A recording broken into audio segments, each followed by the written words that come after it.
like to welcome Dr. Scott McClelland, the online program director for a Doctor of Ministry degree. Scott has been with South University since January 2015. He has been a full-time professor, pastor, and academic dean in several schools. He speaks to us tonight from his home on Whidbey Island, Washington. Thank you, Dr. McClelland, for joining us this evening to present Why Does South University Have a College of Theology? I'm going to now turn the controls over to Dr. McClelland.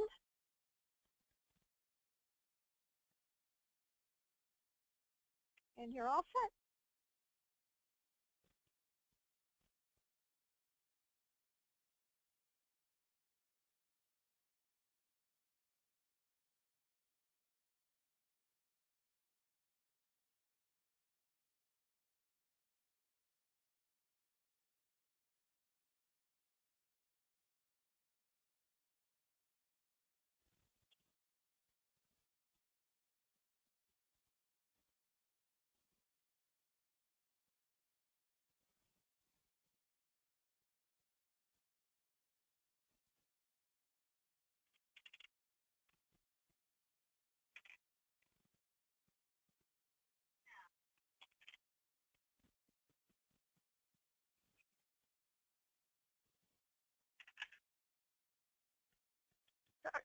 Dr. McClelland, we're not able to hear you. Hold on one second.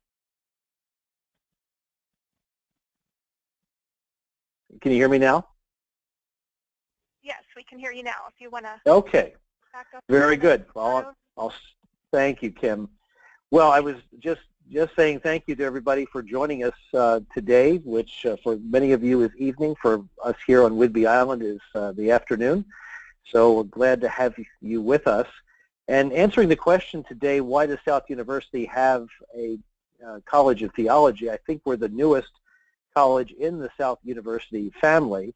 And really it comes from a vision of our chancellor, John South, something that I think is very insightful. And I hope to be able to show you that, especially at a time when many people say, well, gee, isn't organized religion starting to be on the wane? Are not numbers of people going to churches and so forth getting smaller at this time?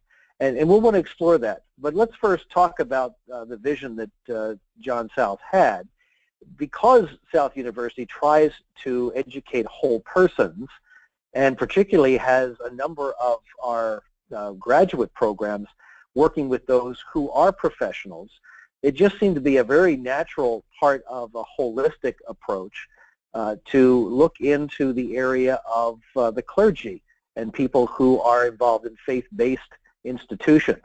As you can see on the screen here, we've expanded our mission, and there's about close to 50,000 people as of May 20, 2015, that are involved in professional clergy activities in a number of these different groupings, religious organizations and churches, in hospitals as chaplains, nursing care facilities, community food and housing and emergency, other relief services, development services, etc. So it's a wide group of people who are involved in things that are more than just, say, leading a church or pastoring a church, but are involved in a very expansive number of vocations that we would like to help educate and explore with them how they can be more of a positive aspect in their communities. So we move the slide forward. We're led by our Dean, Robb Redman, who was one of the first on board with this. Robb comes to us from leading similar programs at Fuller Theological Seminary in California and Multnomah in Oregon. And again, the vision that we all have is for a comprehensive education. South is well known for healthcare, counseling, criminal justice, business. All of these have an ethical dimension to them. All of them have what we could call a spiritual dimension to them as well. How do you care for a person who is facing a terminal disease without talking about ultimate questions and spiritual things? Counseling as well has to do with areas where they bring in their families of origin who may have a spiritual background. All these are areas that South is well known for, and so as our College of Theology comes on board to participate in that kind of education, we are really helping to have that holistic education to explore the spiritual side of people's lives. As we see in this particular graphic that comes from one of our campus program directors, Dr. Elaine Bednar, she writes, to encompass the whole person, it needs to be bio, psycho, social, and then spiritual. That's where we come in. She says, I believe the College of Theology was born to take care of the spiritual needs of persons. As we think in terms of what's happening in our everyday life, our culture today, this may seem counterintuitive because there is the rise of the nuns among us, and that's a term that has been used from some of these various research surveys that have occurred, particularly by groups like Pew Research, that does some of the better surveys of religion in public life. And when asked, people are saying, well, no, I'm not affiliated with any particular denomination or any particular religion. And Pew Research, as you see on the graphic here, says that about 23% of U.S. adults actually select none, that's where the term nuns comes from, regarding their religious affiliation. And in the younger population, 1 in 3, so over 33% basically, of adults are saying they would select none as well. And that's up about 7% from 2 decades ago. So you might say, well, gee, if that many people are saying they do not involve themselves with a particular religion, then why do we have the College of Theology? Well, there's something else going on as well. Those same surveys would show that all categories of those who respond to these surveys from the U.S., except for those who actively say they're atheist or agnostic, and these categories are written here on the screen: the general public, unaffiliated people, affiliated, those who would say nothing in particular. By a majority, they all claim to be described as spiritual. And so even though they might not say they're religious, you probably have heard that term, I'm religious, I'm spiritual, not religious, we do have people asking those ultimate questions. And there's somewhat of a paradigm shift going on here that I think we can actually measure. For a number of even centuries, you could say that religion was inherited. It's something that people didn't pick.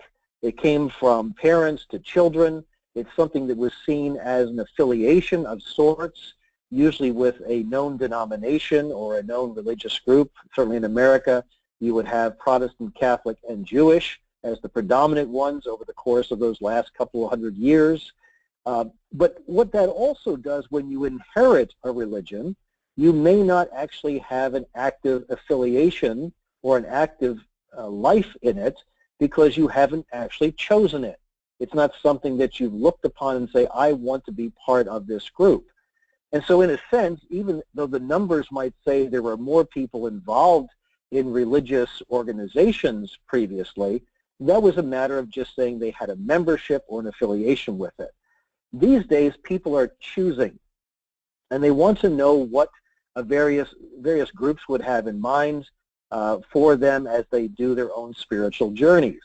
I have a quote here from one of our adjunct professors, Dr. Howard Cassidy Moffett, who writes, "The world is increasingly religious. God is not dead, but very much present in various manifestations of the ways people think about God. Those various ideas about God inform the fortunes of peoples around the world, the responses of individuals and nations, and the regular turn of current events, both for ill and for good. In a world so much informed by religion, a responsible institution of higher education will not only broadly expose people to the fact and implications of religious ideas, but also create and sustain a space for practitioners of ministry to deepen their thinking, to hone their craft, and to help their fellows navigate such a world." And so if we look upon the lack of affiliation as being an opportunity, we also understand that almost all people are now having a renewed understanding that they are in a spiritual journey or want to seek whether or not spirituality is something that they want to explore for themselves. As they do that, we want to have the ability to help train them and their leaders to be much more informed about the world around them and not particularly into only one viewpoint, because the world is becoming much more globalized, as we know, and the world is even our smaller towns, are much more pluralistic. And so as these events occur, it's a wonderful time for us to be exploring what we can do educationally for those who are involved in these areas. They will have, even in a small church, they'll have people who read the newspaper, understand what's happening on the internet, come to their pastors and say, what about this, what about that? We have to have clergy that are well-versed in all that's happening in these areas. As we look upon some of the ideas of clergy, though, there's a bit of a caricature that's out there, and I wanted to address that as well. We want to move from this, where you have what are thought of as hellfire preachers. When you think of a preacher, you think of clergy, sometimes this comes to mind. There was a real person who kind of epitomized this in the 1930s named Billy Sunday. What a great last name for a preacher.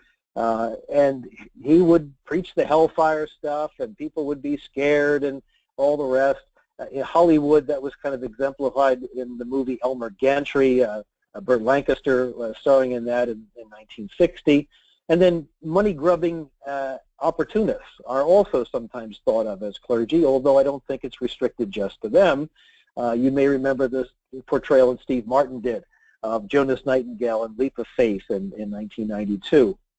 We want to change the face of that into something that's a little bit more what clergy are really mostly all about. And you've heard of these names. People like Pope Francis, Desmond Tutu, Billy Graham, Martin Luther King Jr., Dorothy Day. All these were religious-oriented, faith-based, spiritual individuals that the main point of their life is to be involved in the common good. And no matter what kind of particular theological orientation they had, they were always open to doing the common good, and still some are, still with us, doing the common good and being agents of common good in our communities. And I think we can all say that the more agents of the common good we can have, the better off most of us will be. That there's also those who don't have those large names that serve the common good on the local level. Our local pastors, priests, rabbis, imams, all of them are involved in these areas that support the social and economic foundation of our communities. Leading sacred services, help for the hurting, prayer for the sick, care for the poor. All these are things that each community needs to have and needs to be mindful of being able to have people who are skilled in these areas in their community for the common good. And this is where, even as the nuns are looking for their own spiritual walk, are looking for not inheriting a spirituality, but trying to devise one, to orient themselves to one, to discover one in their lives, those who are working in the common good will attract people who are in that search mode, and conversations can go on which can actually have people affiliate with those who are doing the common good. Our education then helps in that regard to continually bring more and more people into conversation about how to do good in their communities. Now, what we're doing here at South University is somewhat distinctive as well. So there's a lot of different programs out there that can do that type of work, but we're doing something that's very distinct, and that's something I think the entire South University organization should know about, no matter what involvement you have.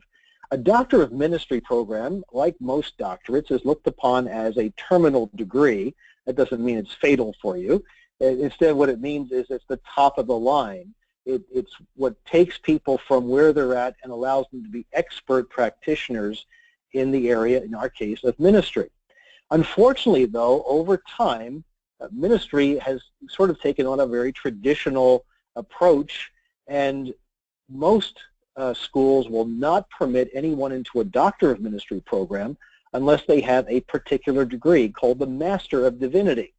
Now, Master of Divinity is a 3-year program, and really it's somewhat old-fashioned. It has in mind the idea that someone would come out of a 4-year college and go into a program that would prepare them for ministry. That's the MDiv, the Master of Divinity. In doing that, that would be fine for someone who had no experience. But not every denomination or religious group asks for people to have that degree before they minister. And so there's a lot of people who are leading congregations, who are clergy today, who are involved in faith-based organizations that don't hold that one degree. That then, however, means they can't get into a Doctor of Ministry program. Our distinctive is that we allow people in at various levels. So as it says on the screen here, the MDiv is a 72 semester hour program, takes 3 years of duration. We provide opportunity for ministry professionals to enter at a BA or MA level if qualified, meaning that their program will be longer. It actually kind of incorporates a master's degree along with the divinity degree, although, the doctoral degree. But we allow folks who do not have that one degree to get in because many of them have great influence in their communities, lots of experience, and just because they don't have that one degree can't be educated at our level. So we wanted to be something a little bit different in the sense that we want to bring people in who are otherwise neglected by our seminaries and our graduate schools. And this is helpful to pastors who particularly are in independent or lower income area churches. Imagine what it would be if you said to someone, no, you have to take a 3-year degree with all that debt that goes with it, and then on top of that, another degree, the Doctor of Ministry, which would be several years as well. We can do what we do at various entry points without neglecting people who do not have that MDiv degree. That's a distinctive that we're doing. Now, another distinctive that we have is we're intentionally diverse. South University, as you know, is not an affiliated university with any particular religious organization like a Christian university or college would be, or a seminary. And so we don't have to be parochial. In fact, we can be quite the opposite. We welcome professional ministers of all denominations or no denominations and from all demographic categories. The benchmark we have that helps orient those who inquire about us is the Nicene Creed, which is one of the most ancient creeds in Christianity. And it serves, as I say, as a benchmark. It is not a statement of faith. No one has to sign it. No one has to agree fully to it.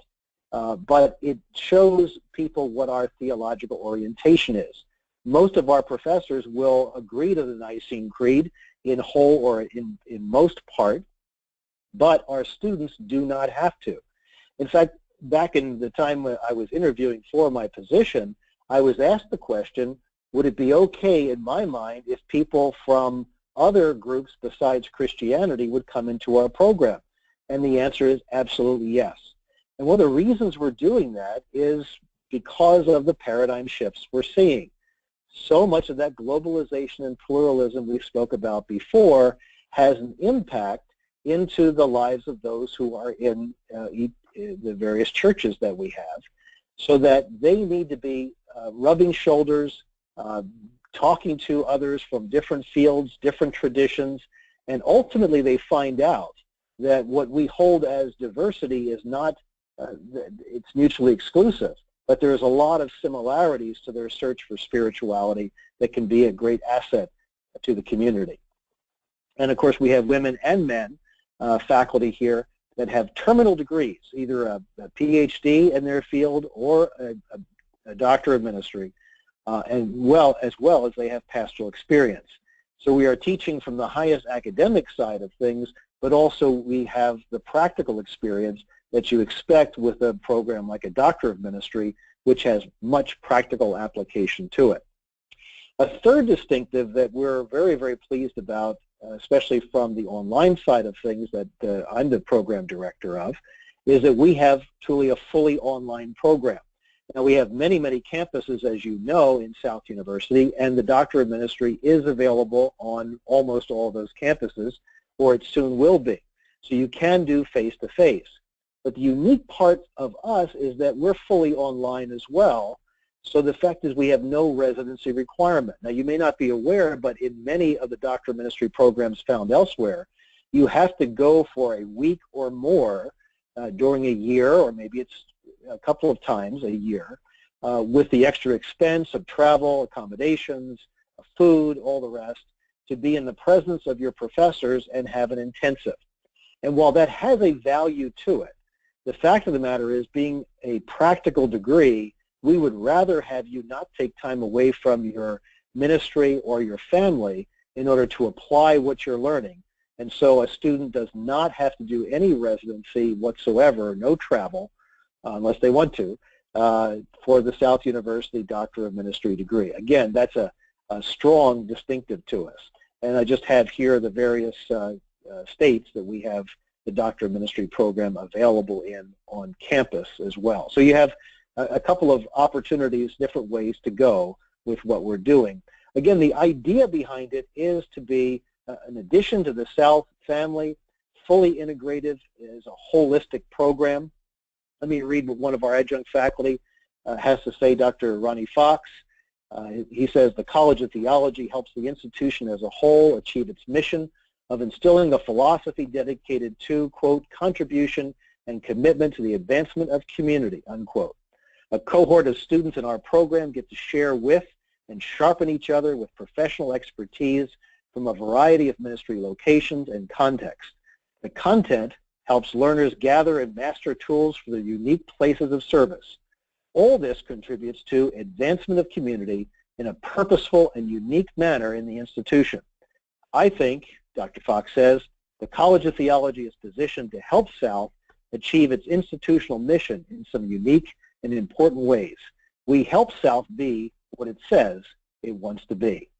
So as the newest guy on the block, the College of Theology is something that we believe adds that holistic understanding, is not afraid to ask those ultimate questions and be involved in the spiritual side of people's lives, and be available for those who are ministry professionals to hone their craft in such a way that they can be an even greater asset to their community. That's why South University has a College of Theology. So thanks so much for your attention, and I think we'll turn it back over to Kim so we can have any questions that might come up. Thank you, Dr. McClelland. Do we have any questions? One question is, where in Michigan? It's the actual campus is in Novi, N-O-V-I, Michigan, which I believe is a suburb of Detroit.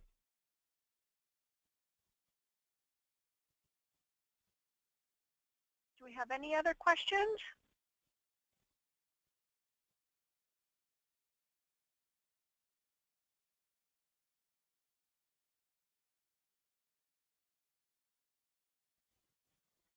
One student asks, status of the ATS. Yes, good question. ATS is an accreditation organization that accredits many of the theological schools throughout the country. We are applying to ATS for accreditation. We're actually a bit young for it. Typically, you have to graduate your first class before you're able to even apply. We were actually invited by ATS to apply, and so we're in the process of doing that. We hope to gain associate, what do they call it, associate affiliation with them in the near future. What's interesting about ATS is that the distinctives that we have are distinctives that they're thinking about. They have actually talked about some of these things, especially the multiple entry points and the fully online part of things, as experiments that they'd like to consider in the future. So in many ways, we're cutting edge, but we're still a little bit ahead of the curve, at least that's the way I would look at it, from where ATS is at the moment. So while we're hoping for ATS affiliation, it may be that ATS has to come around to accept those distinctives that we have before we'll actually gain that accreditation. But we are looking toward that. We are hopeful for it. And if it does occur, it would happen within the next couple of years, we believe. It's a slow process. Okay, we have another question. Can you talk a little bit about the PLUS program, students taking courses either online or on ground or both? Yeah, actually there's not an opportunity to take, to go back and forth as easily as that sounds. The PLUS program is something that's done for on-ground students who at a particular campus there may be just one or two, a handful of students that would like to take a course, and there's not enough to actually justify a course being taught there on campus. But because we have multiple campuses, what we do is we join them with students who are also interested at other campuses to put together a full course, and that course is done as what's called a plus course, and that's delivered as a fully online course. So we do have on-campus students who once in a while will have the experience of a fully online course when that course is delivered as a plus course.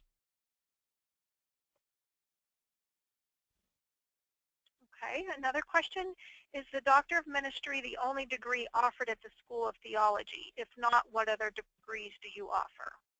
Yes, good question. Right now it is the only degree we have, and mostly because we saw that as the right way to get into the market, if you will, because it's one of the places where there's a big gap.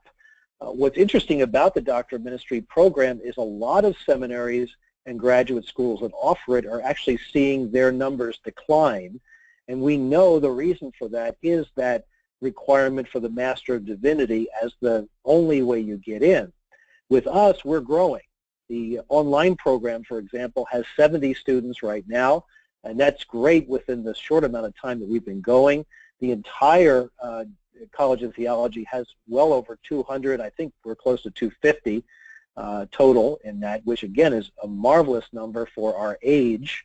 So we just are doing the DMin right now. However, we are also talking about an MA in ministry, a Master of Arts in Ministry, which would be a shorter program.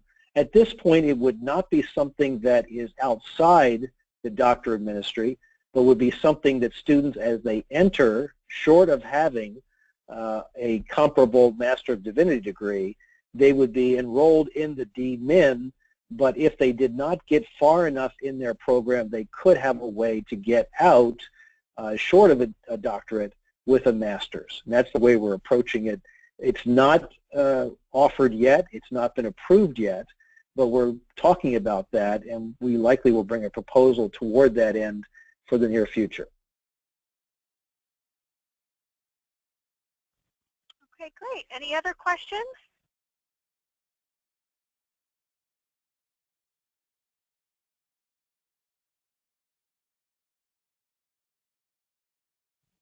Okay, it looks like that's about it. And so this evening I speak on behalf of all of our attendees when I say thank you so much for taking the time to present this information for us today, Dr. McClelland. And thanks to all of our attendees on the webinar today. It's been great spending time with you. Please do not forget to complete the survey found in the chat box. And thanks in advance for sharing your feedback. Everybody have a great evening. Great. Thanks, everybody. It's been a joy to be with you. Thank you, Kim, for making this happen. You're welcome.